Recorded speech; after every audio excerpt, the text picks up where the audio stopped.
What is HOA? Is it mandatory? How much are the HOA fees when selling a home? We are going to discuss everything that you need to know when selling or buying a home with a HOA. What HOA stand for? HOA is the acronym for Homeowners Associations. It's a private association created to protect and preserve the value of the neighborhood. Is it always the case?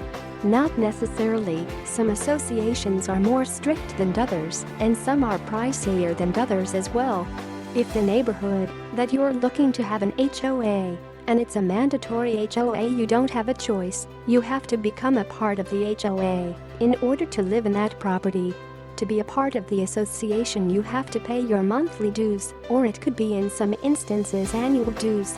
What HOA includes? One of the upsides of buying an HOA is taking advantage of the community amenities such as pools or a sports club. They may have a gated community. That means your HOA fee is going to be a little bit higher. Here in Texas, some HOAs are voluntary, but the majority of them, however, are mandatory. What HOA does is it covers some of the things like keeping up with the exterior of the property, and it also can cover upkeep of some of the shared amenities such as community pools, etc. How are HOA fees paid? Typically, HOA fees are normally paid either monthly or yearly. This will depend on the HOA. Typically, when you buy a home, you normally pay for what we call a HOA resale certificate.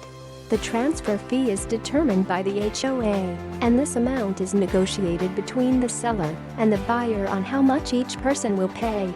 Normally, this fee gets paid at closing. If you're working with an agent, they will typically let you know what the cost is for the certificate. If you're not, make sure that you talk to the listing agent or the seller and find out if the property is affected by an HOA and how much the HOA dues are. How to determine if HOA is right for you. There are some cases where some buyers like living in an HOA community, and there are some buyers who don't like the idea of living in an HOA community because they feel that the HOA will rule what they can do or not with their home. Normally, when you buy the home, the seller will give you what we call the declaration in the bylaws.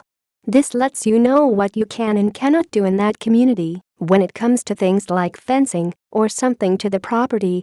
It also lets you know what HOA can and cannot do. So you will need to make sure that you read this before you purchase the home. You will have to do this within your inspection period. If you're not working with a realtor, you have to do a little bit of legwork and contact the HOA. The resale certificate is going to outline how much the HOA charges. How often do they charge it? How much is the outstanding balance for the seller? So that we can close, and especially and most importantly, it's going to tell you if there is any pending violations. As a buyer, I will never, ever buy a house or represent a client that is trying to buy a house without having the resale certificate. I want to make sure that we know if there are any violations, and that I ask that the seller to fix those violations prior to closing. The resale certificate is going to contain how much the HOA charges, how often do they charge it, how much the outstanding balance for the seller. We need that amount in order to close. It will also give you information and any type of litigation that the HOA may be involved in.